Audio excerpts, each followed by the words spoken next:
Yaffee program on WVNN.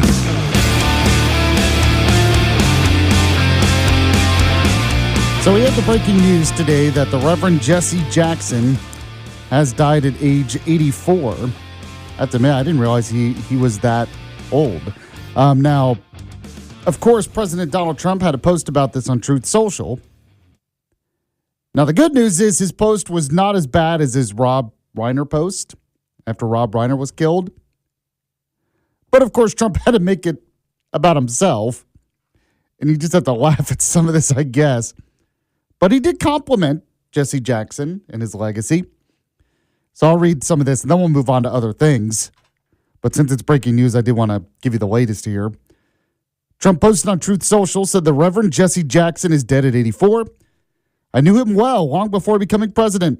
He was a good man with lots of personality, grit, and street smarts. He was very gregarious, someone who truly loved people, despite the fact that I am falsely and consistently called a racist by the scoundrels and lunatics on the radical left, Democrats all. It was always my pleasure to help Jesse along the way. I provided office space for him and his Rainbow Coalition for years in the Trump building at 40 Wall Street. Responded to his request for help in getting criminal justice reform passed and signed when no other president would even try. Single-handedly pushed and passed long-term funding for historically black colleges and universities, which Jesse loved, but also which other presidents would not do.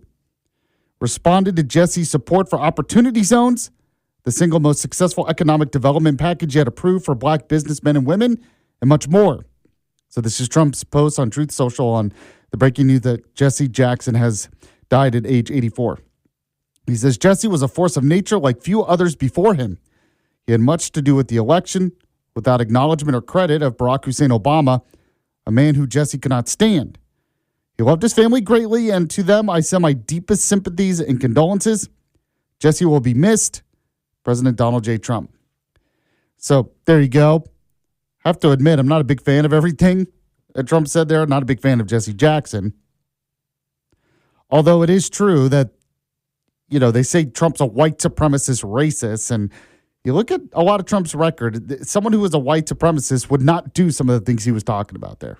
Trump is actually right on that. So we'll talk about that a little bit later. You are listening to the Yaffee program. This is the show where you can count on the latest news, the important guests, and the best analysis, all for your morning commute. Here on News Talk 770 AM 92.5 FM WVNN. Also coming up on the show, in a moment, we'll go over the latest from the Munich Security Conference. Just kind of an example of what could be the contest for president in 2028. The difference between Marco Rubio and AOC. Alexandria Ocasio-Cortez. She is being ridiculed because she went there, supposed to be her foreign policy debut on the issues, and it didn't turn out so well. So we'll talk about that in a little bit. I got the Alabama bullet points. At the bottom of the hour, we're going to speak with a candidate for state rep in Alabama, Aaron Thomas, running against a Democrat. So we'll talk with him later on. If he reached out to me. A lot of the candidates, if you reach out to me, I'll get you on. I have no problem with that. Later on in the show as well, we'll speak with Victoria Coates, who is with the Heritage Foundation, also the former Deputy National Security Advisor to Trump. And Kelsey Kapowski is here. Kelsey, how are you today, sir? Okay, are you going to have What's Trending later on for us? We will have What's Trending. And I thought we dropped the Kapowski name. Are we still using that? Yes. Okay. I was misinformed. I guess I was misinformed. Who said we're dropping it? Well, I did. Just change it? Yeah, you can change it.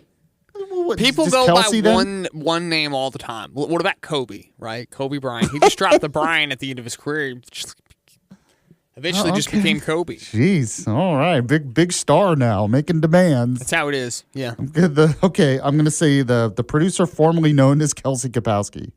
Does that help? That's better. No? We're making progress. All right, you said you had the audio ready. Let's get to some of that here.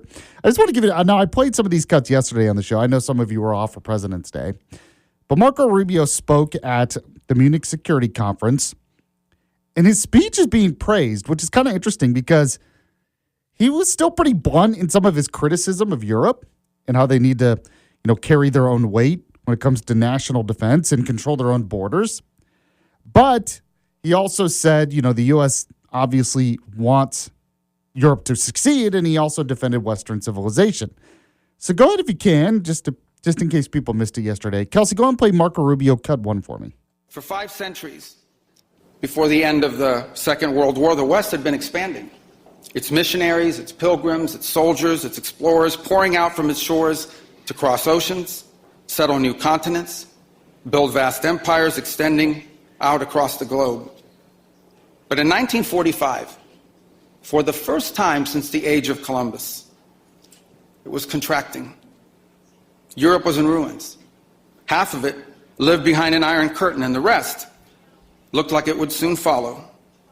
The great Western empires had entered into terminal decline, accelerated by godless communist revolutions and by anti-colonial uprisings that would transform the world and drape the red hammer and sickle across vast swaths of the map in the years to come.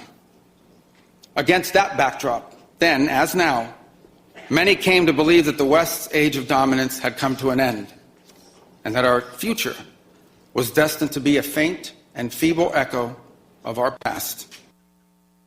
All right, so he's defending Western civilization, or he's about to. He's talking about how it seemed like there was some decline there, but after World War II, America led the way to bring back Western civilization to prominence. Go ahead and play Marco Rubio cut two. But together, our predecessors recognized that decline was a choice, and it was a choice they refused to make. This is what we did together once before, and this is what President Trump and the United States want to do again now, together with you.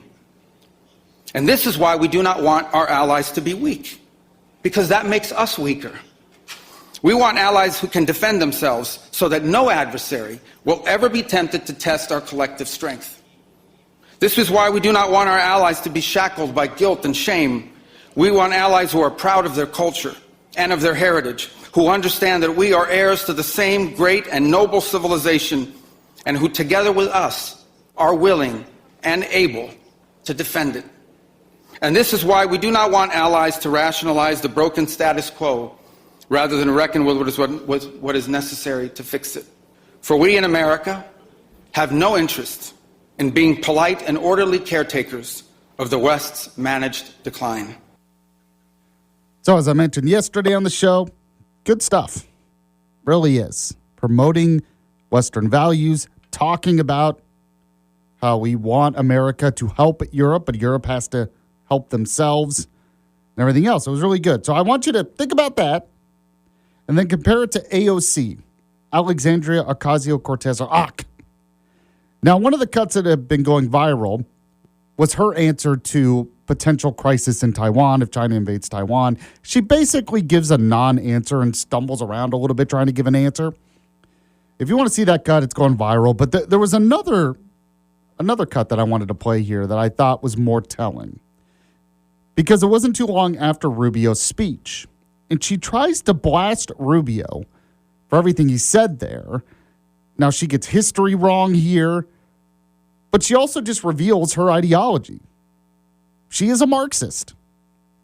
She is a communist view of the world and international affairs. And if she were ever to become president, and it looks like she's probably going to run, she'll bring that view to the White House if she won. It's kind of a warning for you. Now, go ahead if you can, Kelsey. Play AOC cut one for me.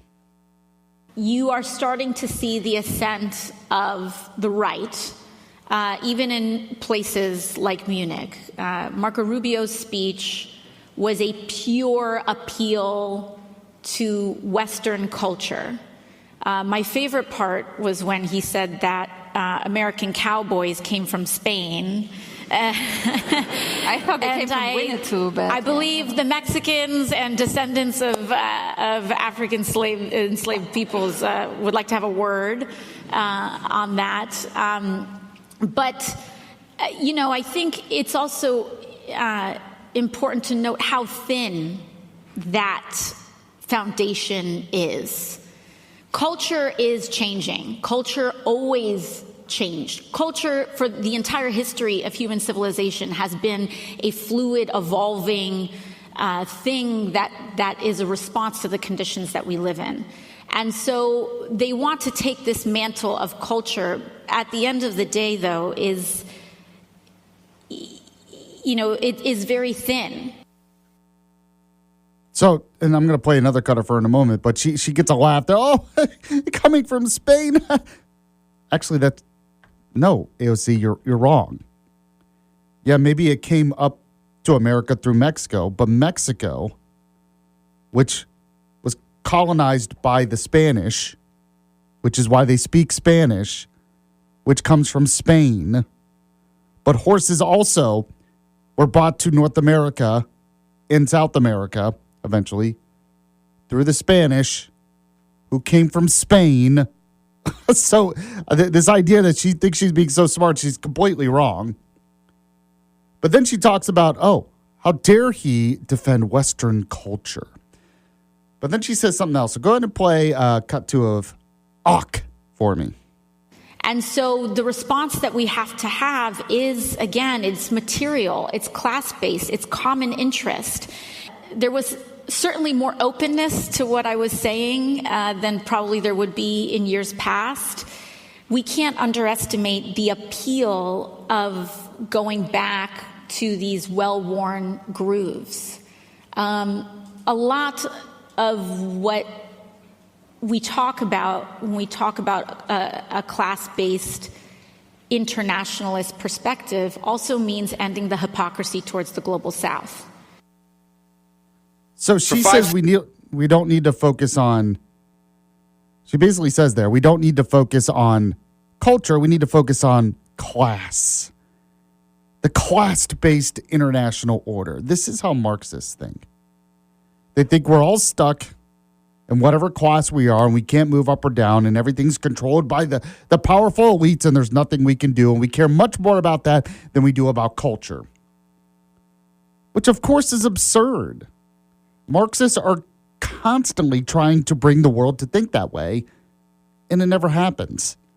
Because, of course, people care about their culture. Of course, people care about their own countries. Of course, people care about their own people. So this idea that we can just ignore that and we only focus on the class-based system and to do it otherwise is colonialist or something, it's absurd, but that's how she views it. So not only is she ignorant on a lot of these issues, but her ideology is dangerous. It has taken part in destroying a lot of Europe. Well, at least until the Soviet Union fell. If you want to weigh in on that, you can. We have our Yaffee text line, 866-494-9866. 866-494-WVNN, brought to you by RegenesisStemCell.com. Going to move on to the Alabama headlines next, and we have someone running for state representative. Join me at the bottom of the hour. You're listening to the Yaffee Program. It's the Yaffee Program on WVNN.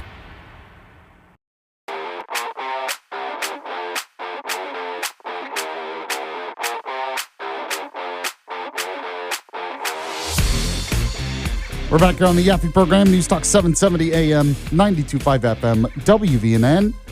Someone weighed in on the Yaffee text line, said AOC is not smart. The more she talks, the more ignorant she sounds, and she is revealed to be. And a lot of people think that, but she's clever. She's not smart, but she's clever. She knows how to get attention, which is something else. We'll talk more about that later on. Right now, though, let's get to the headlines. We have the Alabama bullet points. Alabama Bullet Points. Today's headlines from around the Yellowhammer State. Sponsored by Larry's Pistol and Pawn. I'll tell you more about them in a moment. Number 4 today, Katie Britt led the effort to pass the GUARD Act, and it has advanced in the Senate. Now, this is to combat senior targeted fraud. So the GUARD Act, which is Guarding Unprotected Aging Retirees from Deception Act, it's a bipartisan bill led by Katie Britt and co-sponsored by Democrat Senator Kirsten Gillibrand, has advanced out of the Senate Judiciary Committee and now awaits full Senate consideration. It was introduced last year. The legislation seeks to protect seniors from financial fraud and scams, especially technology-enabled schemes like pig butchering, which is operations that exploit digital assets, blockchain, and cryptocurrency by allowing state, local, and tribal law enforcement agencies to use eligible federal grant funds for related investigations, including specialized tracing tools eligible for blockchain transactions.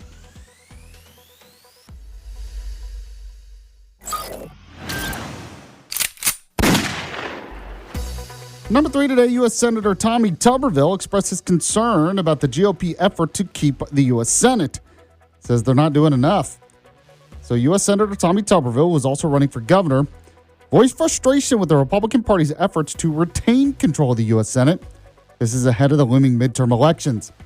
Now, in comments reported by 1819 News, it was also at thehill.com, Tuberville criticized the GOP for inaction, stating, quote, "Are we doing enough? We're not doing anything," and adding that everybody's working on getting elected. He is among a small group of Senate Republicans publicly expressing concern over the lack of sufficient action to maintain the majority. This is amid fading prospects for passing major legislation on affordability issues due to gridlock in the Senate, including obstacles related to the filibuster rule, which Tuberville, as you know, has advocated eliminating. He had previously warned in an op-ed about risks like a doomsday scenario if Republicans lose power.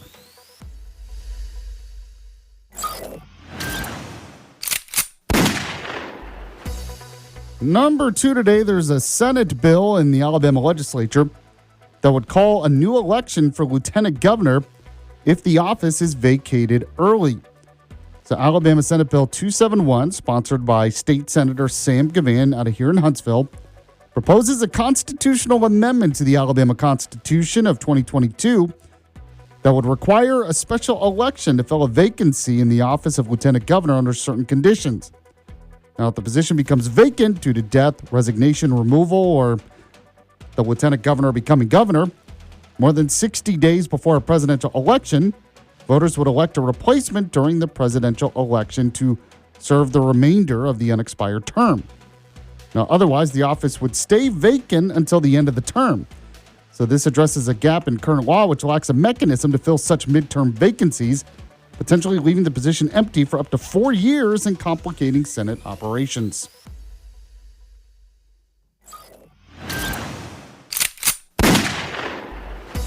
And number 1 today, John Wall, who's running for lieutenant governor, former ALGOP chairman, blasts left-wing media for attempt to divide President Trump and Senator Katie Britt. So John Wall, the former chairman of the Alabama Republican Party, has been endorsed by President Donald Trump, as you know, sharply criticized left-wing media outlets, specifically highlighting a CNN report for what he called an unsourced and politically motivated hit piece.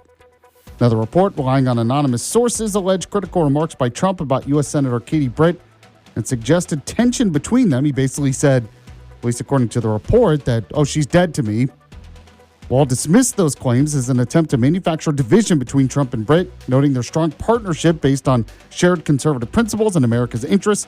He pointed out Britt's 100% pro-Trump voting record in the Senate and stated that any real issues would come directly from them, not liberal reporters. Now, Wall emphasized that both the White House and Britt's office had denied any strain in their relationship, describing the story as lacking journalistic integrity and amounting to another baseless political attack dressed up as news. Now, he expressed confidence that Alabamians would recognize it as such. Do you? I want to talk more about this later. The whole thing is really dumb. Even if it's true, it's really, really dumb. I just have to say. The fact is, Katie Britt needs Trump, and Trump needs Katie Britt. They're allies for a reason. It's been helpful to both of them. And why ruin that over a petty squabble? I have no idea. By the way, I do have an idea of where you should go right now, especially guys, if you didn't really step it up for Valentine's Day and you want to make up for that and want to get a great gift for your wife, maybe your loved one. Go to Larry's Pistol and Pawn. They're located in Madison. Yep, off Greenbrier Exit 3, off 565, by the big rusty water tower. They have the best selection of jewelry for the best prices in town. And, of course, the best customer service. This is why I bought my wife jewelry there, diamond earrings. I've had family members, friends, coworkers all shop there. And that's because they're great. I mean, they know who you are. They know how to help. They have helped so many people in this area. That's why they're so popular. Now, there is another location in Huntsville off North Memorial Parkway. And if you want, go to pistolandpond.com. You can always find out more information at pistolandpond.com. And when you go and, maybe it's an anniversary gift or something, let them know. Happy anniversary. Oh, yeah, Yaffee sent me to Larry's Pistol and Pond. That's what you should say. That'd be great. All right, Aaron Thomas, running for state representative in Alabama, joins me next on the Yaffee program. You're listening to Yaffee on WVNN. This is News Talk 770 AM 92.5. You didn't start a business just to keep the lights on. You're here to sell more today than yesterday. You're here to win.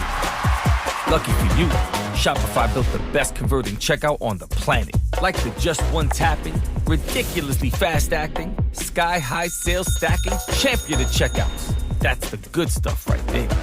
So if your business is in it to win it, win with Shopify. Start your free trial today at shopify.com/win. Dan Bongino returns. It's real. You better produce something fast. And he's not holding back. Dan, that's backwards. No, I'm telling you the truth. Hard truths and a bold perspective no one else can offer. You may not hear this anywhere else. I'm always under the assumption that you're being played, we're being played. Man, this show continues to expand its footprint, and I love you guys for it. It's the comeback everyone's been waiting for. If there was ever a time, it is this one. The Dan Bongino Show. Follow and listen on your favorite platform.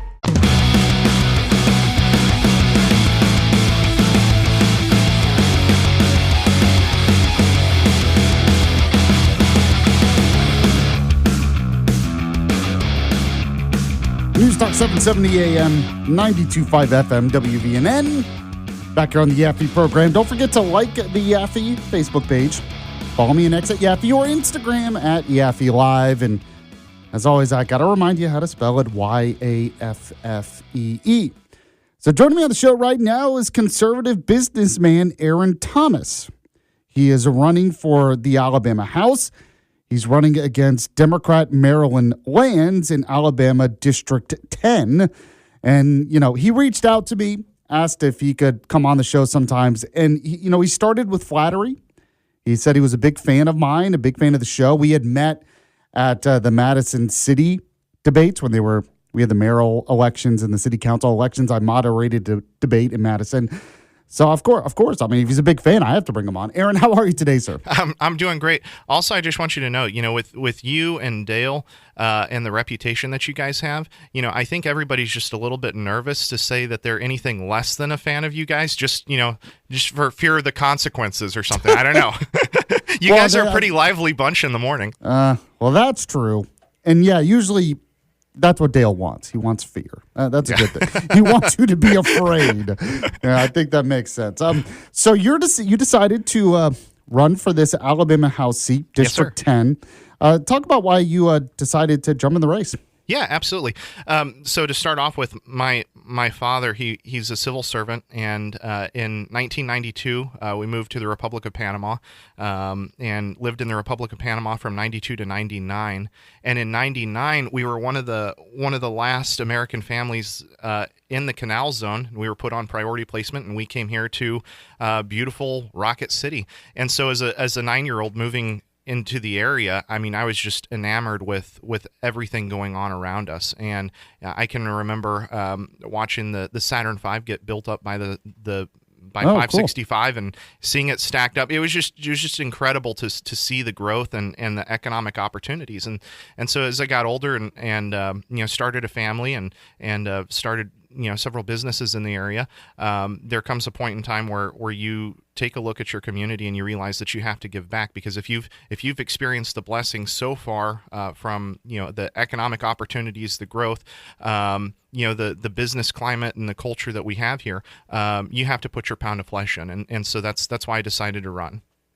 So you said you're a business owner. What, a restaurant owner, right? Yes, sir. Yeah. So, my family and I, we own Donato's Pizza here in town, and we've also got a couple of other ventures here as well. So, yeah, it's been interesting, being a business owner, surviving, COVID and labor shortages, supply chain shortages, all those things. But really, what it does is it teaches you that the decisions that you make as an individual really do affect people outside of your individual family unit and out into the community and the rest of the state. So, we have to be responsible with the time that the Lord's given us, for sure. Speaking with Aaron Thomas, he's running for State House District 10, running against Democrat Marilyn Lands. I'm guessing that was also a reason you decided to run, because you don't want a Democrat in there. You don't feel like that reflects the values of your area. Well, not only does it not reflect the values of the area, I'll just say, we have one of the smartest cities in the country, and I dare say the earth. And I mean, we put man on the moon, and we're a city that's having trouble getting to work. And so really what has to happen is when you take a look at where we are, we have a very limited amount of time to fix some of these infrastructure issues that we have, because we're kind of being strangled by our own success just a little bit. And, we've got a Democrat that's trying to represent us with a super majority. And she's largely ostracized the Republican supermajority, and so essentially having her there is essentially having no voice and no vote for us up here. Yeah, it always kind of amazes me how some Democrats, you get some Democrats that are pretty moderate, because if you want to get something done in a deep red state, you probably have to moderate and compromise a little bit. Mm-hmm. But then you have other Democrats that are just not willing to basically use the seat to virtue signal instead of actually accomplish something. Right, and it's one thing to say that you can pass legislation if it's co-sponsored by a fellow Republican, which is great. It's one thing if you can pass the easy legislation, but there's going to come a time where we have to pass really difficult legislation. For instance, when we bring the number one role of a legislator is to bring home the bacon for their district. And in order to do that, you've got to be able to articulate a reason why, for instance, road dollars need to be spent up here instead of elsewhere in the state. And if you have a Republican supermajority and you have a Democrat that's trying to represent you, you really just don't have that adequate representation in order to be a part of that team environment down there. Speaking with Aaron Thomas, running for State House. So let's look at some of the big priorities then. Before we get into some specific issues, I'll just ask you, what's going to be your main priority for the legislature? What would you like to see accomplished? Well, first of all, we've got an affordable living crisis here.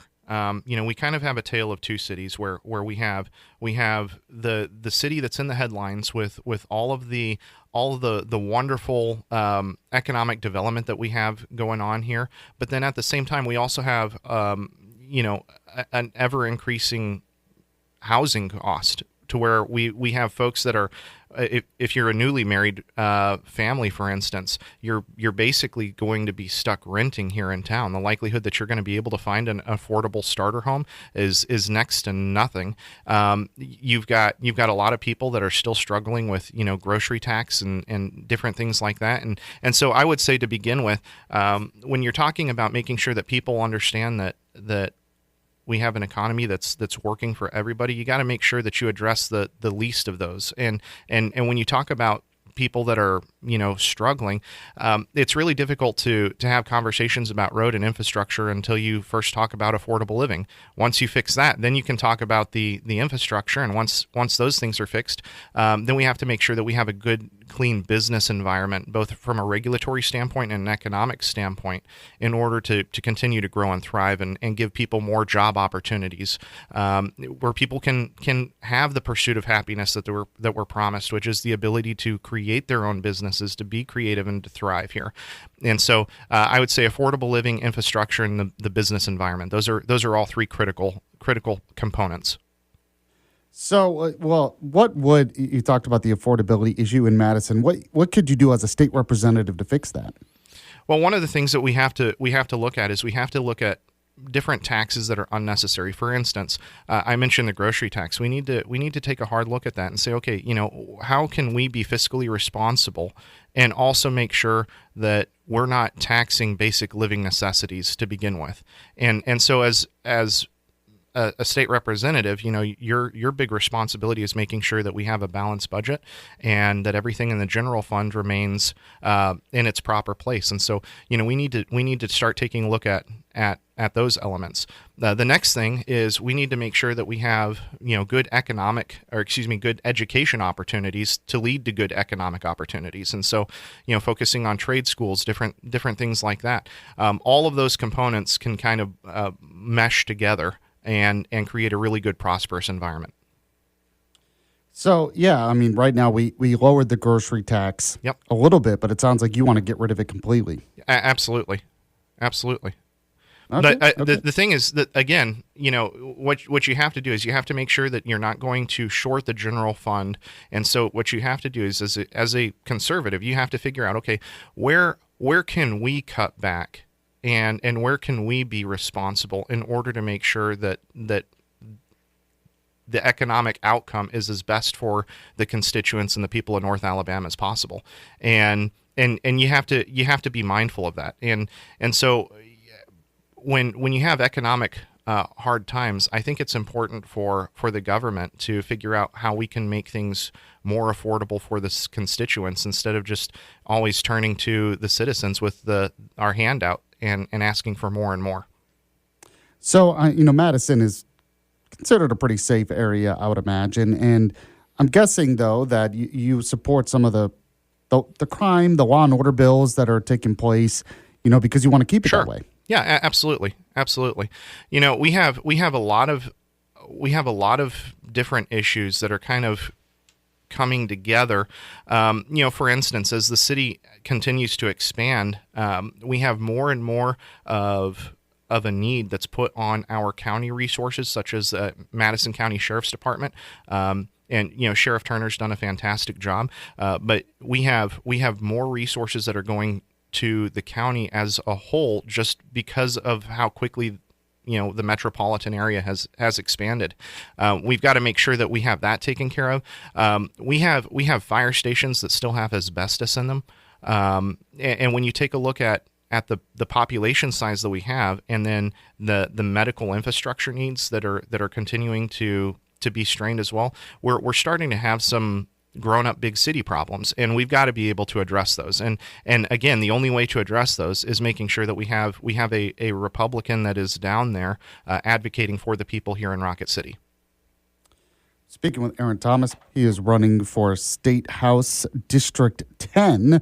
The last issue I really want to talk to you about then is education. Now, Madison, at least Madison City schools, have pretty good schools, public schools. Sure. We still have the school choice program and everything else. Is there something else you think the legislature could do to help education in the state and, of course, in Madison?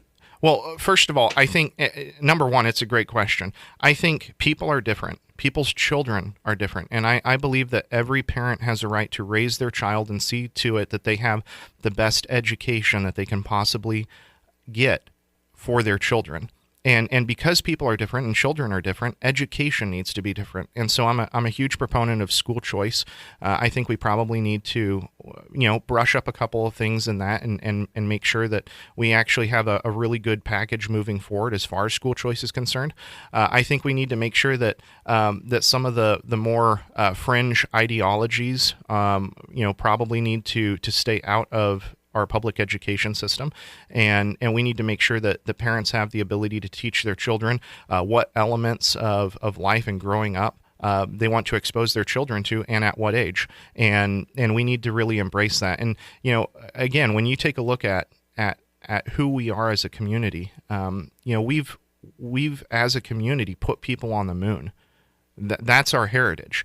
When you take a look at the defense industry, we are the ones that, from a logistics and sustainment standpoint, have our community's thumbprint on just about every single program there is. And not only is it an issue of civic defense here, it's an issue of national defense, making sure that the best and brightest in our nation have the best opportunity for their children and the next generation moving forward. Aaron Thomas running for State House District 10 against Democrat Marilyn Land.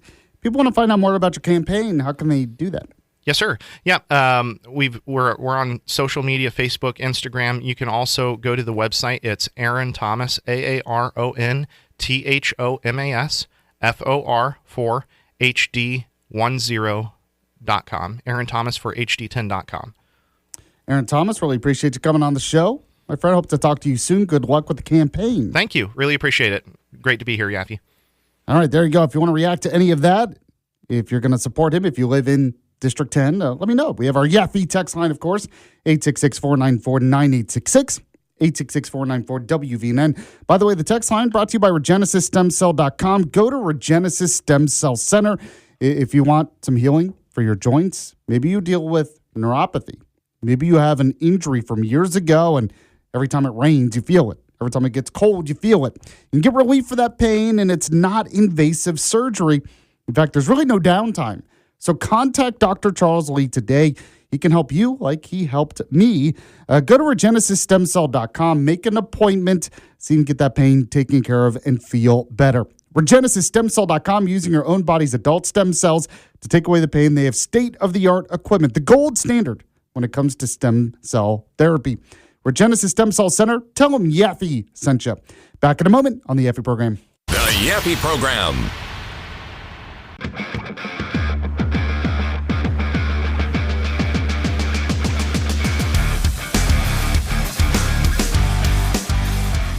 Welcome back to the Yaffee program. News Talk 770 AM, 92.5 FM WVNN. All right, I gotta talk about this story a little bit. Now, there's, I guess, some controversy on whether this is true or not. John Wall, former Republican Party chairman, said he doesn't believe it. Dale told me earlier in his show he doesn't really believe it, or he thinks Trump just spoke in the moment. Now, Laura Loomer, who's an ally of Trump, was on Jeff Poor's show this week. She says it's absolutely true. But CNN had this report that Trump apparently has had enough of Katie Britt.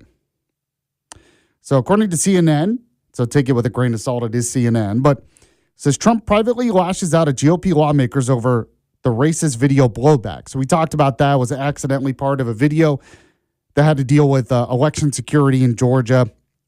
And part of it scrolls up, and there's this part where it shows the Obamas, their faces on monkeys. It seemed like it was an accident, and Trump took it down, and he said he didn't mean to do that. Now, I guess he hasn't officially apologized for it, but he said, a staffer did that or whatever. But when that happened, he got some criticism on social media and other places. Tim Scott, South Carolina senator, really bashed him, but apparently so did Senator Katie Britt. So CNN says Trump had even stronger words for Alabama Senator Katie Britt, using expletives to denounce her and declaring that she was dead to him. Now, Britt's office slammed the account as fake news and touted her strong working relationship with the president, while the White House praised her as an incredible ally whom the president has great respect for. And it's funny because, recently in a speech, Trump, I played the audio on the show, Trump really praised Katie Britt. So I played that audio, and then all of a sudden behind the scenes, he says she's done with her. So it's hard to tell if this is true. But apparently she said something critical, and there was some other stuff that happened where Trump's had enough of Katie Britt. It's interesting that all this is in private, that Trump would not come out and say it publicly. Now, maybe he does in the future. I don't know. But I just have to say, I look at this kind of stuff, and I'm just like, it's so petty. It's so petty, right? Katie Britt might have criticized the Post, but she has been nothing but praiseworthy to Trump. So to be mad over one post seems very silly. But when people were asking me about this, they're like, what do you think? I think it hurts Trump just as much as it hurts Katie Britt. I know Trump is much more influential nationwide, but I don't see any evidence that something like this would hurt Katie Britt's legacy or her chances for re-election. The fact is, Trump is a lame duck. He's not going to be president in the near future. Katie Britt's going to be in the Senate for a while. And I don't see anything that changes that. And the fact is, Katie Britt could use an ally like Trump to get things done for Alabama. But, at least in my opinion, Trump needs an ally like Katie Britt. She was pretty instrumental in negotiating a deal to end the previous government shutdown. She is someone that really could help pass the Trump agenda in the Senate. So why you would want to ruin that relationship, even if there's a little bit of a spat behind the scenes. I don't understand it. I mean, just, okay, whatever. Just get along here. Let's get things done for the country. But Katie Britt, her star is only rising right now. And Trump, he's at the peak. I'm not saying that to bash Trump. It's just the reality. He's a lame duck. He's at the peak. So this idea that something like this would really hurt Katie, I just don't see that. And we have to remember that Katie Britt was beating Mo Brooks, and I endorsed Mo Brooks in that race, but Katie Britt was beating Mo Brooks while Mo Brooks was endorsed by Trump.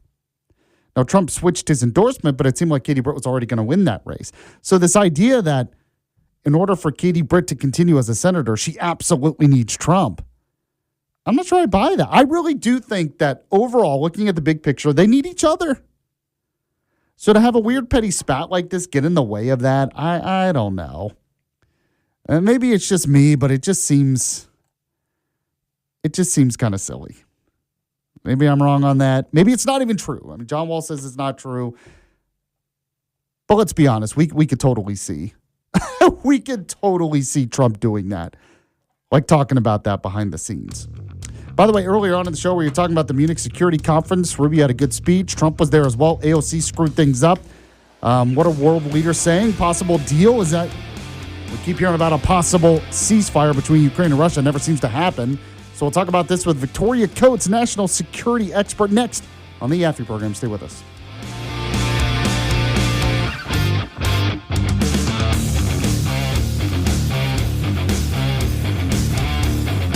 It's the Yaffee program. Mic drop. You ready? Let's do it. Hosted by former Navy SEAL Mike Ridland. It's unfiltered. When you go to the sound of the gun, bam, you're gone. It's weird. I mean, I've had so many near-death experiences. It's raw. I love this country. I offered my life to serve this nation and protect its people. The question, what's the meaning of life? And to me, it just boils down to one single word, which is purpose. Mic drop. Follow and listen on your favorite platform. On WVNN.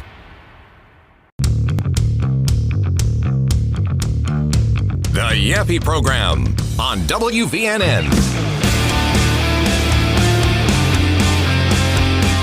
Second hour of the Yaffee program, Tuesday edition of the show on News Talk 770 AM, 92.5 FM, WVNN. I am Alabama's voice of reason, Huntsville's conservative conscience. Don't forget, you can weigh in on the Yaffee text line as well, brought to you by RegenesisStemCell.com, 866-494-9866. 866-494-WVNN. So headline here from Fox News, it says Rubio shines on the global stage while AOC, Whitmer, and Newsom take heat. So Alexandria Ocasio-Cortez stalled for nearly 20 seconds when asked about sending U.S. troops to defend Taiwan from China. Also some other comments as well. But Rubio really, he was blunt with Europe. He says he wants them to carry their own weight a little bit more when it comes to border security and national security for them, not just rely on America. But he says this is because America has Europe's best interests at heart. And he defended Western civilization, which was good. So I want to talk more about this right now with Victoria Coates. She is a national security foreign policy expert with the Heritage Foundation, also the former deputy national security advisor to President Trump in his first term. Victoria, thanks for coming on once again. Good to be with you. So what do you think about Rubio's speech at the Munich conference? Yeah, I thought it was a historic speech, and it really wasn't a fair fight between Secretary Rubio and AOC and Gavin Newsom. AOC couldn't find Taiwan on a map, and Gavin Newsom was trying to stuff us back into the Green New Deal, appealing really to the worst of Europe's sort of impulses. I mean, that is what has almost bankrupted Europe. It caused incredibly high electricity prices. Both the United Kingdom and Germany are hemorrhaging industries that can't afford to manufacture in their countries anymore. And so you had that very bad display from the Democrats who were in attendance, and then with Secretary Rubio, who obviously has been a major figure in American foreign policy for more than 10 years now, giving a very, I thought, nuanced, accomplished speech where he addressed things like the economic and cultural components of what's going poorly in Europe. He talked about the need for Europe to tend to Europe's defenses, that they can't all be, American guarantees anymore, that they really need to step up. And then finally, he ended on a really hopeful note that this isn't, we're not trying to manage the decline here. We're trying to restore Western civilization, and together we can do it. But we're going to need Europe to be as committed as the United States is. Yeah, he's being praised, even though, he was still pretty critical of Europe. Talked about, like you said, how their climate change policies really almost bankrupted them or hurt their economy. Their immigration policies are bad, and wants them to pay more for their own national defense.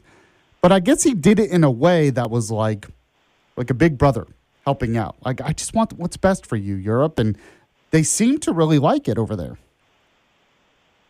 Well, I think they had been in something of a state of shock after Vice President Vance's speech last year, which was in tone somewhat more abrasive. But as you say, in substance, it was essentially the same message. So I think you have maybe a little bit of a good cop, bad cop situation going on here to get the Europeans to wake up and make them realize maybe this isn't the worst thing that ever happened in the history of the universe, and maybe they can have some agency for their own future. We're 80 years out from World War II. This is no longer about a world rebuilding Europe. If they're not rebuilt by now, they're not going to be. There's nothing I can do about it. But I think they are, and I think they need to be far more aggressive about how they rearm themselves and become the kind of NATO partners that we want and need. What do you think about what AOC said? So, because she was critical of Rubio, saying he talked too much about culture and Western civilization. And then she said we need to be focused more on class differences. And I read that, and I'm like, she's just a Marxist. She has this Marxist communist worldview and talks about that over there, which is actually dangerous for Europe, right? No, it's terrible for Europe. And AOC was essentially putting out the colonial line that everything that came out of Western civilization is imperial, and that she was standing up for the indigenous people of Mexico and the United States. She didn't appear to have the fact that she was talking about cowboys, and that Rubio had said that they came from Spain, which is accurate. The Spanish are the ones who introduced horses to the New World. But AOC wanted to talk about indigenous people rather than the gifts among. Obviously it's a checkered history, but horses were a really good thing to come to America from Europe, and so they sounded ridiculous, and her lack of understanding of these issues I found actually quite shocking for a member of Congress, that you wouldn't be at least more facile with your facts. And she just seemed to be making stuff up on the fly. She didn't seem terribly well prepared. And so, one wonders if she winds up being the Democrat nominee for president, which is certainly possible. That's why she was in Munich. She wanted to test those waters. And God forbid she's on a stage with a Marco Rubio or a J.D. Vance, who have been steeped in this stuff now for a lot longer. I just don't think that's going to be a particularly fair fight. I was going to say, you say God forbid, but I would enjoy that greatly. Rubio versus AOC. That's true. There could be some quality content there. I'm speaking with Victoria Coates with the Heritage Foundation. Also wanted to ask you about the latest with Ukraine and Russia. That's come up a lot in the conference. Still, both sides. It seems like, to me, Putin is still the major obstacle here. Rubio says he wants a deal. Ukraine seems to be open to a ceasefire, but what do you think? Yeah, I think that we have a potential for some maybe baby steps going forward. There's another round of talks between the Russians, the Ukrainians, and the Americans in Geneva today, following on the Iran talks that wrapped an hour or so ago. So the fact that those conversations are finally happening is something maybe could be built upon. And I think the tone in Munich was much more realistic this year than it has been in years past. The American position has been clarified. Everybody knows where President Trump stands on the issue, what he's trying to get to. But the fact of the matter is we are going to mark the 4th anniversary of this horrible war next week, and it continues to grind on, and the destruction and the death continues. And it's a real, I think, black eye for Europe that they haven't been able to get to closer to a resolution to this war on their soil. And, it's only now, after a year of patient effort by President Trump, that we're even having talks. So this is an area where I do think Europe needs to show some more energy, more focus, and more desire to get to a conclusion of this war, not just to a ceasefire. Baby steps, though. I mean, that doesn't sound too optimistic. Yeah. We're still a while away, aren't we? Sadly, I think that we are. Wow. So I also wanted to ask you about Cuba, because Trump was asked about that. Their economy is in shambles. Trump said that Rubio is talking with Cuba. Maybe they want to make a deal. I have no idea what that would look like. But what do you think? Well, of course, Secretary Rubio's parents both came from Cuba, so he has close family ties to the island. And he's not the only one. We also have very senior members of Congress like Senator Cruz, Carlos Gimenez in the House who have close ties to the island. And so there is this very, I think, vibrant diaspora in the United States, deeply, deeply interested in the island. And so the economy of Cuba is literally grinding to a halt. I was reading this morning that certain industries on which it is almost entirely dependent are stopping manufacturing because they're out of fuel. The hotels are having to close, and tourism is another precious source of income for the island. Their hotels are closing down because there's no fuel. They can't have flights in and out because they won't guarantee refuel if you go to Cuba, so there are no people coming.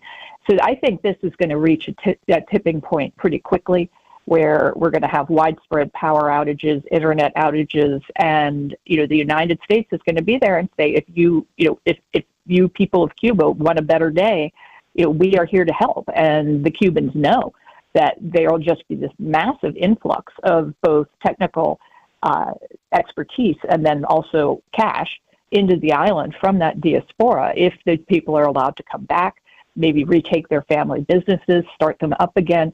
The future should be extraordinarily bright for Cuba, but right now it's pretty bleak.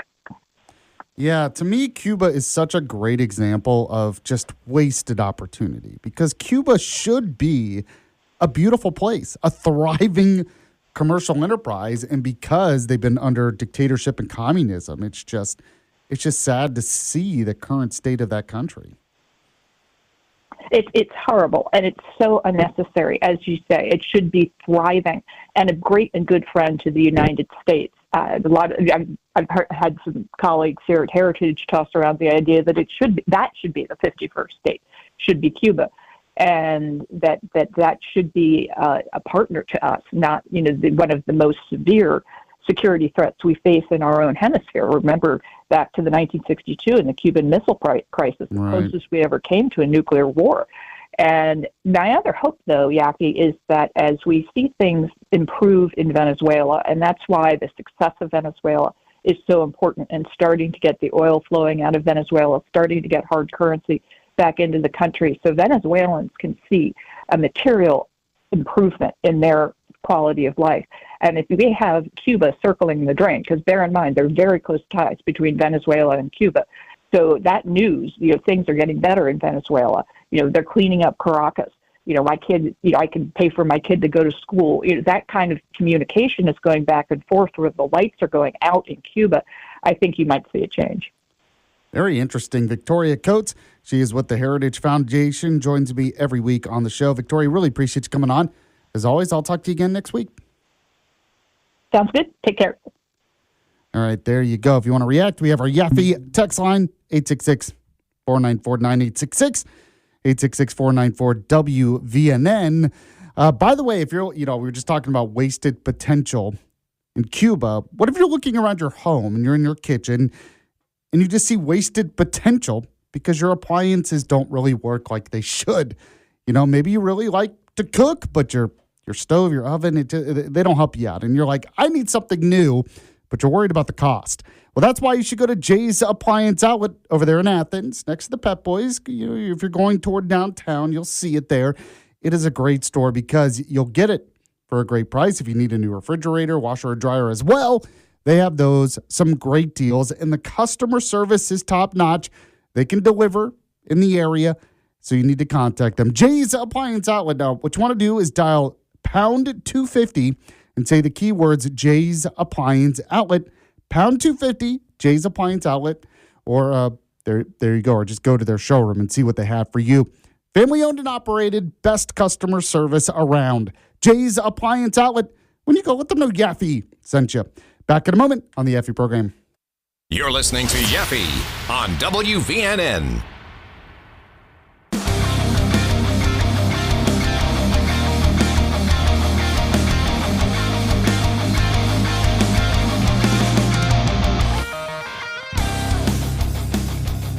We're back here on the Yaffee program. We've been talking about the comparison between Alexandria Ocasio-Cortez, AOC Ock, with Marco Rubio, both speaking at the Munich Security Conference. Rubio doing really well. AOC not so much. By the way, there's a great piece in the National Review about this from Rich Lowry. Says, AOC's time at the Munich conference was another reminder that no matter how much she is billed as a rising star, she is still callous and unserious. I think she's dangerous. I really do. I mean, I keep warning people about her because I do think there is a chance she becomes a Democrat nominee. And I do think while she's not the brightest, she is clever. She has figured out a way to get attention and to become a social media star and basically a rising star in her party. And she won an election against you. A lot of this started because it was election in New York, safe seat for Democrat, but it was against another Democrat. They didn't expect her to win, and I mean, she has used that to her advantage. But when you read her comments, we can just say, "Oh, it's ignorant," but I think it's dangerous because she has a Marxist worldview. Now, I know President Trump commented on this as well. So, Kelsey, go ahead if you can. This was Trump on Air Force One last night. Play Trump Cut One for me. If you have Trump Cut One. In a position we want them to come. And by the way, I watched AOC answering questions in Munich. This was not a good look with the United States. I watched Gavin Newsom answering questions in Munich, and this was a bad look for our country. These two people are incompetent. And at least Hillary's competent. She's just Trump deranged. She was so deranged. She is an angry woman, but oh, dear God. Yeah. Apparently, Hillary had a moment, too, that went viral where she was getting criticism and she just could not handle it. Now, as you know, I'm the voice of reason of Alabama, but Scott Jennings, I play his comments a lot because he's the voice of reason of CNN, and he was asked about AOC yesterday, and I think he's right. Go on and play the Scott Jennings cut for me. Look, this Munich Security Conference put on full blast the fact that we've only got one adult political party in the United States right now, and it's the Republican Party. Marco Rubio gave the speech of a lifetime over there. He laid out a clear foreign policy vision that defends Western values and Western civilization. And the brightest Democrat over there, Alexandria Ocasio-Cortez, crapped the bed, okay? She wants to be president. She wants to run. And she's one of the most popular Democrats and gave one of the most embarrassing performances you could possibly do. Gretchen Whitmer, one of the governors that Bakari is touting, said she knows even less about foreign policy than AOC, and Gavin Newsom has repeatedly embarrassed himself every time he's gone to one of these international conferences, whether it was Davos a few weeks ago or Munich. He can't even rebuild a single house in the Palisades in Los Angeles. In California, people are running out of there like crazy right now. The bottom line is this. These international conferences have been a disaster for Dems, and they have showed Republicans, in the name of Marco Rubio this time around, to be adults who have a clear-eyed view of what the United States has to do in the future. I mean, that's what it looks like. Really, the last part there. I mean, we can all criticize AOC for quote-unquote crapping the bed, as Scott Jennings put it. But beyond that, yeah, you compare a Marco Rubio to an AOC, I mean, who is better qualified? Not that qualifications or anything. Now, some people are saying, oh, well, J.D. Vance and Marco Rubio, they're going to run against each other. There could be a spat, maybe. I don't know. But as I mentioned, one, don't underestimate AOC. I keep saying that. It really worries me that she could become president one day. And two, that she's not just incompetent, her beliefs are dangerous for the world. Now, Rich Lowry here at the National Review made a good point. Said she projects all the authority of an International Relations 101 student who didn't realize that there was going to be a pop quiz before spring break. She sounds as if she watched the 2024 Kamala Harris campaign and concluded that what sank the vice president was that the candidate's policy answers were too substantive and precise. But she also said, Rich Lowry here says, Ocasio-Cortez criticized Secretary of State Marco Rubio's remarkable speech at the conference for being a pure appeal to Western culture, which she rendered with air quotes as though its existence is somehow in doubt. It is certainly true, she said, that cultures change over time, but this doesn't alter the reality of Western distinctiveness as it has developed over a couple of millennia. And this is where I say it goes on to danger. She criticizes Western culture. She criticizes the idea of focusing on culture. She criticizes all of that and then wants to focus on, we're going to focus on class systems, which obviously isn't true. So Rich Lowry said this is a childish fantasy, but it wasn't the least impressive thing she said. As for whether the U.S. should defend Taiwan in the event of a Chinese attack, AOC hesitated and stumbled as though the question had never occurred to her previously before not answering. She objected to our operation to grab Nicolas Maduro. According to AOC, we undertook it just because the nation is below the equator, which Venezuela is not below the equator. Oh, man. All right, we're going to move on to what's trending next here on the Yaffee program. Stay with us. The Yaffee program. This isn't your average podcast. Do you like party? I do like a huge chug of tequila. The Howlerhead whiskey bottle chug in front of Dana White. That was the first time we ever went to LA. We somehow got into a Diddy party. What's an Elon Musk house party look like? My parties generally have very high production value. This is Full Send. I do want to do a lot more pranks. Bunch of different pranks. Join the party. Jack Doherty in the house. Feeling good, man. What are we going to talk about with Will Smith? Yeah, I know what you're going to say. Shout out to Theo Vaughn. It's been entertaining, dude. The Full Send podcast. Grab the boys, grab the beers. Let's do it. Follow and listen on your favorite platform.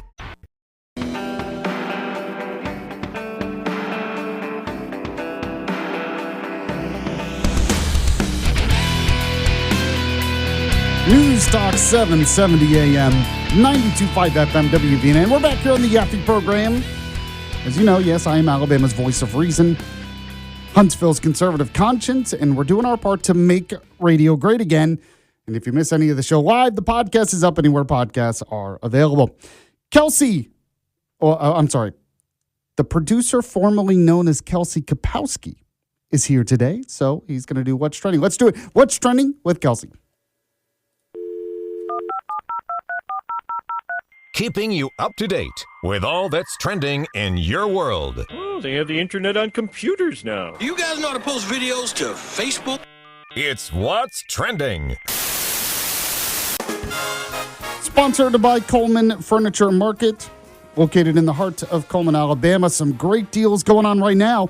And if you want to see some of it, go like their Facebook page because they're always posting new furniture, whether it's living room furniture, bedroom furniture, dining room furniture, kitchen furniture, and more.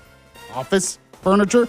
They have it all at Coleman Furniture Market, but you got to go in the heart of Coleman, Alabama. Now, find out more about them as well on their website, ColemanFurnitureMarket.com. They have the top brands like Rowe, Bassett, Hooker, Lazy Boy. I mean, all the top brands. They can deliver to anywhere in the state of Alabama. Their in-house design team is there to help as always. And, I mean, the selection is great. So go to Coleman Furniture Market today. When you do, let them know you heard about it from Yaffee. All right, Kelsey, what's number 5 today? All right, Yaff, of course, we had the holidays up first today as number 5. Let's see what people are celebrating today around the globe. So we have Analog to Digital TV Day. I remember when this happened. I mean, it wasn't that long ago. Wasn't it 2009? Something like that. Yeah, if I remember right. Something in there. But I think I remember when this happened because I think I was watching SpongeBob or something. Probably. You probably don't remember when HD TVs first came out, though. No, I do not. Yeah, I was in high school when it became a thing. Okay. So Yeah. now it's all 4K, and now you can get 8K. So insane. I don't. That's okay. We also have the Champion Crab Race Day. So this is a quirky event that's featuring competitive and often hermit crab racing to win prizes and the prestigious Morgan Trophy. Events often involve 12 to 14 heat with where crabs start under a central bowl, with winners advancing to a final fast-paced clash. it sounds so exciting. You want to go watch hermit crabs race, Yaffee? I feel like this would be a fun beach day activity. I know. I was about to say, if I were at the beach, Yeah. and it was like an event at the beach I was at, I'd watch it, sure. What if you did the event on your own? Like you just took 2 hermit crabs against their will and told them, like, give them a guideline in the sand and tell them to start racing. Sounds a little risky. I don't need a finger chopped off or something. Hermit crabs aren't going to chop your finger off. They're tiny. Oh, okay. Okay. You go ahead then. You never own hermit crabs as a kid, Yaffee? You never won one at the fair? No, that's true. Okay, No. okay. I'm thinking of bigger crabs. You're right. Okay, yeah. We owned hermit crabs. We thought they had died, so we stopped feeding them. Turns out they weren't dead. And you starved them to death? we tried. We tried in the end to feed them, but it was too late. Golly, man. I would definitely. They're gonna remember that. They're gonna remember that. Yes. Their relatives out there at the beach are gonna get you. All right. What else is today? Anything? We also have the Chinese New Year today. Okay. What's the year? Does it say what the year is? I have no. Yeah, I didn't get the year. That's one thing I should have grabbed because they're in a. Yeah, I'll look that up in a yeah, sec. totally different year there. We have Fat Tuesday. Yep, that's today. Have you ever been to Mardi Gras in New Orleans? No, not in New Orleans. No, I have been to New Orleans, just not at Mardi Gras.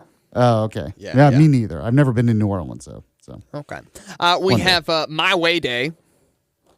My Way? So it's Dale Jackson's day. Yes, as always, it's Dale Jackson's day. He never gives us any leeway. We have National Cabbage Day. Are you a fan of cabbage, Yaffee? Man, I don't hate it, but I'm not going to celebrate it. I hate it. I'm not going to celebrate it either. You hate it, though. Yes, we do. Oh. We have National Indian Pudding Day. I don't know what that is. So I actually looked this one up. This is a cold weather comfort food that is a slow-baked custard made from cornmeal, milk, and molasses and spices like cinnamon and ginger. The dish originally in 17th century, which is often served with vanilla ice cream. Oh, okay. I mean, I like vanilla ice cream. I do too. I like it with cinnamon, spices. That all sounds good. There you go. Yeah. I thought it was going to be bad, but it doesn't sound terrible. No, it's not horrible. And then last but not least today, Yaffee, we have National Pancake Day. Oh, I didn't know that. It's funny. My wife, Steffi, made pancakes this morning. There you go. My daughter was eating it. I wonder, they had a reference to IHOP in this as well, so maybe this also, you can go get a deal at IHOP today. I'll have to look it up. I have no idea. Maybe so. Okay, Yaffee, we number 4 today. Huntsville's, they have a popular greenway system where you can walk, bike around the city, right? Okay, yeah. So this system is about to get even larger. They're about to put a lot of funds into it, and they're going to make it a lot more connected throughout the city. So the Huntsville City Council approved 2 projects that will expand the greenway system throughout the city. The projects are being funded through partnership agreements with the Alabama Department of Transportation. The projects are a 2.5-mile multi-use path along Bailey Cove and 4-mile post roads in South Huntsville. Phase 2 of the Miller Branch Greenway, a 1.6-mile segment in West Huntsville as well. And there's even more that goes along with this. Those are only just the 2 that I grabbed for today, but for what's trending. But if you're a fan of the Greenway system, you like walking, biking around town, this just got a little bit better for you. Yeah, I think we knew that was coming too, so that's interesting. Okay. Are you going to exercise more, Kelsey? You going to walk around? Probably not. No. Well, you're naturally skinny. It's really I not need fair. to, though. I mean, yeah, but I need to gain some muscle on these skinny bones over here. Is that possible for you? Jeez. Yes, it's possible. I've Okay. done it before. Just need to do it again. Okay.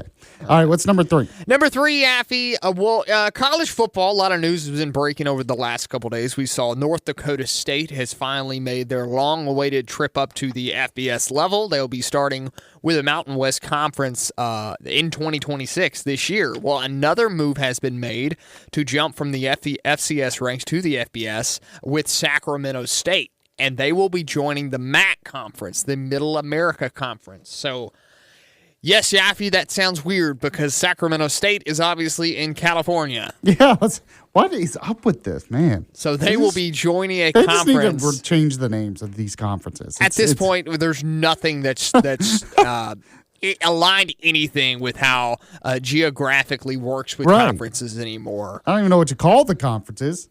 But maybe you can come up with cool names for them. Well, and the MAC is historically, they've dipped into the Northeast a little bit with Buffalo and Massachusetts. But, originally this was Michigan, Ohio, the Midwest states had kind of controlled this conference, right? So Middle American Conference, it should be in the middle of America, but yet they're going to go to the West Coast and add this team. Well, Sacramento State has been vying this for a long time. They could not get an invite to the Pac-12. They couldn't go to the Mountain West Conference, so they approached the MAC. So this deal will go into effect 2026. They will be moving up this year with South Dakota State as well, North Dakota State as well. The cost of this entrance is expected to be $18 million in the deal. It's expected to be done in the next couple days, but the total entry cost is expected to be at $23 million because they have to pay an additional $5 million to the NCAA. But that's not the only caveat here, is they will not get any money for the conference in revenue sharing for the first couple of years. Also, their travel is out of pocket. So they will be spending upwards of $5 million over the next 3 years just traveling alone. And they're going to be one of the most traveled teams around the country. You won't see a team in the country with more mileage on them with traveling throughout the season for away games. Even with Stanford and Cal, who are in the ACC but are on the West Coast, Sacramento State's going to be traveling more just to play their opponents. And the cost is going to quickly add up. So a lot of people are questioning if Sacramento State is actually making the right decision. Well, I was going to say, obviously, they're willing to make that sacrifice for a reason. I mean, is it worth it in your mind? No, not for this one. North Dakota State, yes. Them moving up to the FBS, they've had a lot of sustained success. They've won, I think, 10 out of the 11 last FCS national championships. Sacramento State is like a young football team, almost. Not necessarily young. I don't know how long they've been around, but they've just started recently showing success, and their success is 7-6 at the FCS level. That's not going to translate to anywhere at the FBS level. I get you want exposure, you want the money that comes with exposure, but you have to prove that you can win without that exposure first. So I don't think this adds any credibility to them. They should have stayed at the FCS level because now they're going to probably take a road like the Idaho Vandals did a couple years ago and regress back down to the FCS because they're not making any money. Okay. All right. So yeah, I guess you need to be their, I don't know, GM. GM's not the right word. Whoever's in charge of the school. You should have made the decision. The president? Chancellor? President? Yeah, there you go. Dean. I don't know. Dean? Yeah, one of the three, yeah.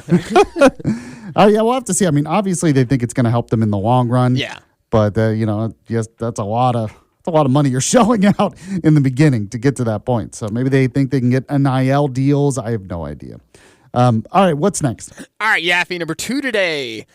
So there's the new Yellowstone spinoff coming out called Marshals. It's going to follow the storyline with Casey Dutton now, moving away from the Dutton family. Or were you a fan of Yellowstone originally, Yaffee? Did you ever watch the show? No, I think I remember you talking about it. Yeah. I have not seen it. I know it was good. I mean, a lot of people liked it. I ended up watching the complete show, and it was a great show. How many seasons were there? Oh, man, I don't remember. It's been so long since I actually looked at it. But, okay. I mean, I don't think there's too many. Yeah, regardless of spoilers, I mean, this show's been out forever, but I'm going to try to stick away from spoilers of the show. But, in this one, they're spinning off Casey Dutton. He is becoming a U.S. Marshal in this with livestock. But a lot of people have spotted, this will come out on March 1st, but a lot of people have spotted something interesting in this, and they've spotted a guest appearance on the show, which nobody really knows if this is a permanent appearance on the show, meaning he could be an actual character on the show.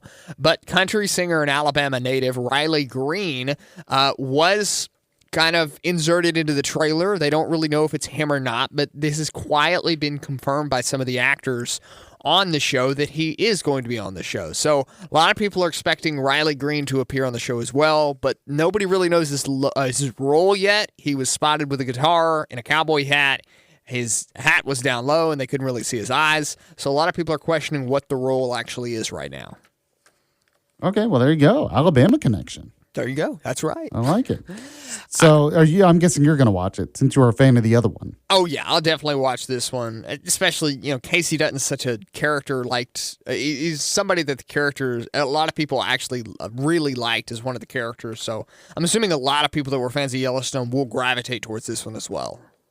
All right, there you go. People are looking for good TV. There you go. Mm-hmm. What's number one? All right, Yaffee, number one today, veteran CNN host is now leaving 60 Minutes after nearly 2 decades. So Anderson Cooper, after near 20 years as a correspondent, will be departing from CBS News 60 Minutes. This is supposedly to keep focusing on his family and work at CNN. Okay, that's what I was going to ask. So he is staying with CNN. Yes, he is staying with CNN, but he will not be. He will not be on 60 Minutes anymore, and will continue his work with CNN. Of course, the podcast as well, The Whole Story. Yeah, I know that there's been a shakeup within CBS News, and that could be a part of it as well. Who knows? They're probably. I don't know if he's willing to admit that, but I know that's been speculated out there. So we'll see what happens. Kelsey, I appreciate it. As always, my friend. We'll be back in a moment on the Yaffee program. It's the Yaffee program on WVNN.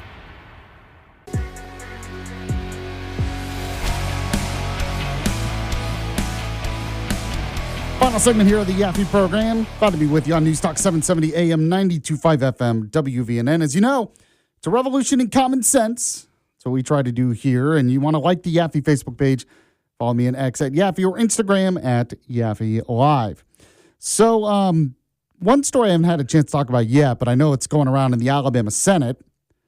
I'm going to read this here from WDHN News out of Dothan. It says a new bill that would mandate abstinence-based sex education in Alabama public schools is stirring up controversy on its way to the Senate. Now, the bill, which passed out of a Senate committee last week, would mandate Alabama public schools to teach abstinence only in all K through 12 sex ed programs. It would also ban instruction on how to use contraceptives, abortion access, and sexually explicit materials. That's according to the Alabama Reporter as well. I saw a piece from Josh Moon who said that Alabama is stupid for doing this because he suggests studies say that abstinence education doesn't work. Now, I would note in response to that there are a lot of Christian schools that I'm sure only teach abstinence as the main thing.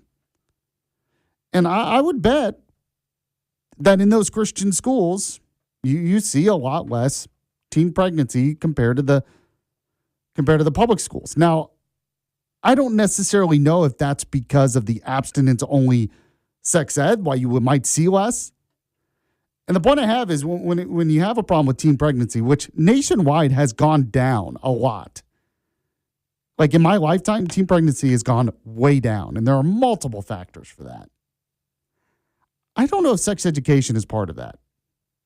I think the factors are sort of outside of that. When you're talking about the issue of teen pregnancy in different areas of Alabama, I think a lot of it's just cultural. Different cultures in different areas, it creates problems in different areas. That's what I think. But, if you're looking for a compromise here, I think teaching abstinence can be a good thing. We talked about it before. Teaching what's called the success sequence. So the success sequence is graduate high school, go to college or get a job, then get married, and then have kids. So wait to have kids until after you're married, after you're already settled a career, after you've already graduated high school. And that's the success sequence. So abstinence can be a part of that. I guess contraceptives did too, but the best way to prevent having kids too early is abstinence. So I think there is something to the idea that at least adding it to the curriculum might be a good thing. Letting kids know, look, there is an option. That the best way to prevent teen pregnancy, to prevent having kids, is to wait to have sex until you're married. I mean, really. But this bill apparently would require that you only teach that. So you don't teach the other things. I mean, I get it. Like I said, some Christian schools do that, and it seems to work. I'm going to teach that to my kid, that that's the best option. I just wonder if it actually is going to pass. My guess is we'll see a compromise, and that'll be added. I think it already is kind of added to some of the curriculum. Now, I agree, getting rid of some of the sexually explicit stuff, yeah, probably should do that, at least for kids that are too young. And some of the other woke stuff, I'm sure they've added that. We can get rid of that stuff. But overall, if you're going to do a compromise here, you make it as a part of the curriculum, but also let them know about contraceptions. It's just, I don't know. It's hard for me to believe, and maybe I'm just naive here, but it's hard for me to believe that sex education in school is how to prevent teen pregnancy. I mean, apparently there are studies that prove that. But you're telling me kids in middle school and high school now, they don't know about condoms?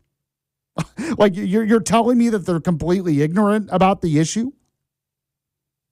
So I really do think the best approach here is to just be straightforward with kids, teenagers. Tell them the success sequence. Say, look, all the evidence suggests that if you wait to have kids until you're married, people that do that are much more successful in life. All the statistics bear that out. And I think that can make sense to a young person.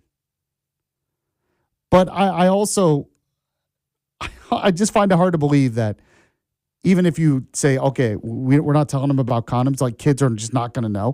Like teenagers out there in public schools don't know about contraception now before their teacher tells them about it. Maybe some don't, but I just find that very difficult to believe. I just don't think if we're really looking at this issue, the issue really is the culture. If we have a problem with teen pregnancy in certain areas, it's not what's happening in sex education.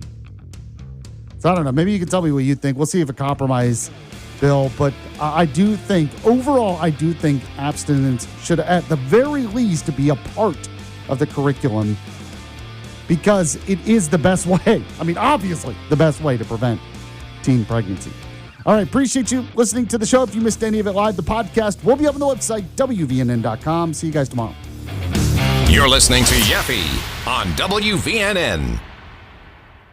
The CJ Pearson Show. Every week, we'll take on the biggest cultural, political, and moral battles in America head on. CJ presents the most passionate voices in the Black community. When you're going around and talking to people in actual communities, you get to know what people actually care about. As a Black man, why can't I be the first one in my family to graduate from college? Why can't it be me? Yeah. Shift the way that I think about the world. Bold truth, real conviction, zero permission. This is the CJ Pearson Show. The CJ Pearson Show. Follow and listen on your favorite platform.